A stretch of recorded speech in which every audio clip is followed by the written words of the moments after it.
आराम से।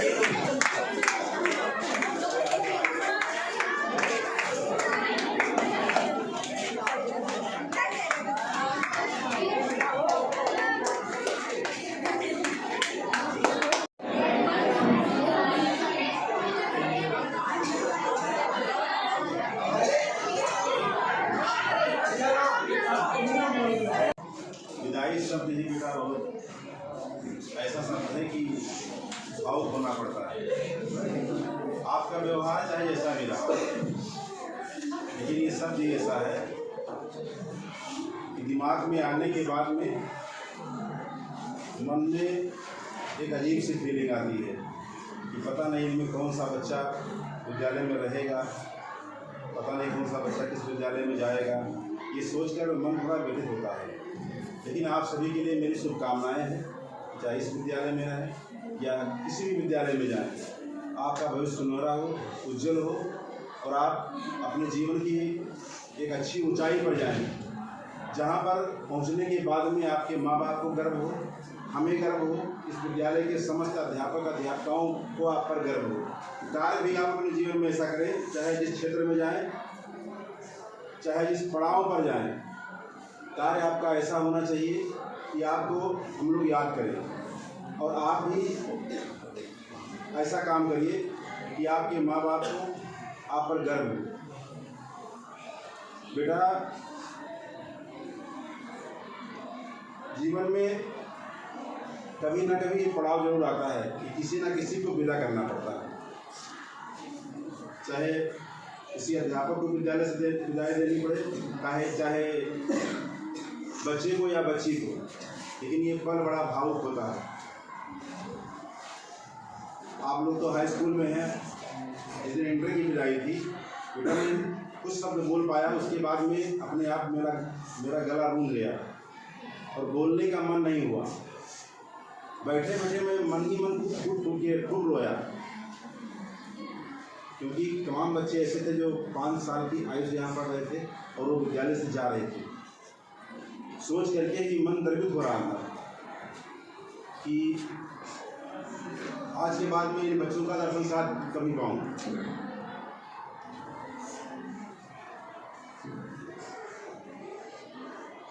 और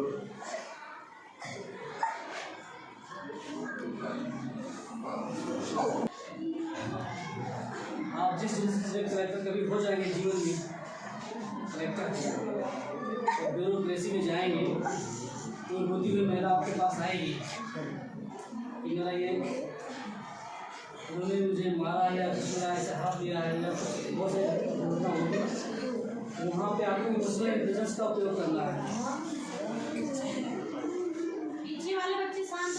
आपको रिक्वेस्ट है, देखिए आज मैं रिक्वेस्ट कर रहा हूँ लॉयल्टी के साथ में कि आप मेरी बातों को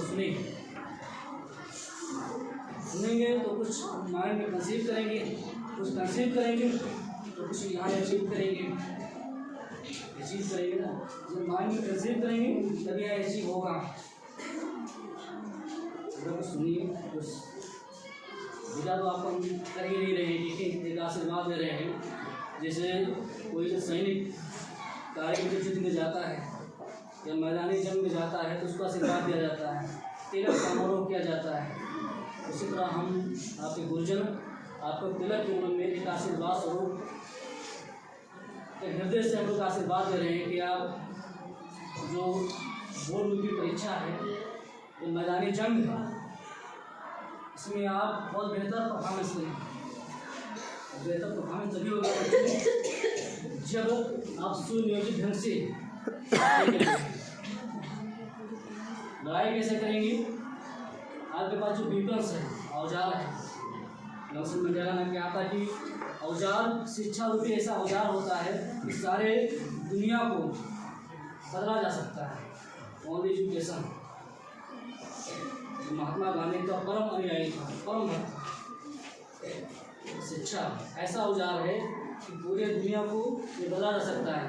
अगर आप कभी विद्यार्थी जीवन में अपने इतिहास पढ़ेंगे, बहुत सारे ऐसे विचार के कार्ल मार्क्स है, बहुत सारे ऐसे विचारों के पढ़ेंगे आप, उन्हें शिक्षा के बल पर ही क्रांति लाया। बहुत सारे वो सब काम किया, चाहे विनोबा भावे जी हो। बेटा पुनः मैं अपील कर रहा हूँ कि आप मेरी बात सुने, बेटा बातें मत कीजिए। कई बार मैं कहता हूँ कि बेटा जब कहीं पर सत्संग हो और कोई विचार बताया जाए, वहाँ पर आपकी आवाज़ दो बातें मेरे नोट के लिए जीवन में कहीं पर सत्संग हो रहा है या पढ़ाया जा रहा हो या अच्छी ज्ञान दिया जा रहा हो, वहाँ आपका मुंह बंद होना चाहिए। ये कहीं पर भजन कीर्तन हो रहा हो, भजन कीर्तन रामाधुन हो रहा हो, वहाँ आपका मुंह बंद नहीं खुला होना चाहिए। जो बातें जीवन में नोट कर लीजिए। कहीं ज्ञानजन आपको मिल रहा है, चाहे क्लास में, कक्षा में या कहीं भी जीवन में सत्संग होता है, भजन होता है या हर धर्म में कुछ ना कुछ ऐसे आयोजन होते हैं, तो वहाँ पे आपका मुंह एकदम बंद होना चाहिए। लेकिन भजन कीर्तन यदि हो तो आपका मुंह खुला होना चाहिए, मतलब आपसे मुँह से खुला होना चाहिए। बताइए कुछ अंतिम परीक्षण हम लोग आपको कुछ सुझाव दे रहे हैं, आशीर्वाद दे रहे हैं, तो सुनने का प्रयास कीजिए, ठीक है बेटा। तो दूसरी चीज़, आप लोग परीक्षा में पेशेंस बनाए, पेशेंस धैर्य बना देंगे। सर्वप्रथम प्रश्न पत्र को आप पढ़ेंगे, 3 घंटे के प्रश्न पत्र की पढ़ाई होती है बेटा। एक 15 मिनट में ऐड किया गया है, बढ़ाया गया कि बच्चों के लिए 15 मिनट कम से कम पेपर को एकदम विहंगम दृष्टि से पढ़ा जाए। जब विहंगम दृष्टि से पढ़ा जाएगा तभी आपको समझ में आएगा। मैं बार बार कहता रहा बेटा कि परीक्षा में हम लोग नंबर इसलिए कम रहेंगे, इसलिए कम आते हैं कि जो हम जानते हैं उसको सही ढंग से लिख नहीं पाते, रिप्रेजेंट नहीं कर पाते हैं। जो नहीं जानते कोई बात नहीं है, ये जो हमें आता है माइंड में, ठीक है, वो सही ढंग से रिप्रेजेंट लिख नहीं पाते हैं, इसलिए हम लोग के मार्क्स जो है एग्जाम में कम आते हैं। आपको 5 में 3 क्वेश्चन आते हैं, 4 क्वेश्चन आते हैं, तो इस 4 को ढंग से लिखिए। मैं बार बार मेरा यही कहता कि ढंग से कीजिए, कोई भी काम जो ढंग से कीजिए। किसी झपकी आने लगी, नींद आप 2 क्वेश्चन याद करने के बाद 2-4 घूंट पानी पी लीजिएगा, 4 कदम टहल लीजिएगा, फिर बैठ के पढ़ाई कीजिएगा। ऐसा करने से आपके मस्तिष्क में ज़्यादा घुसेगा। बस इसी के साथ मैं अपनी वाणी को विराम देती हूँ। एक बार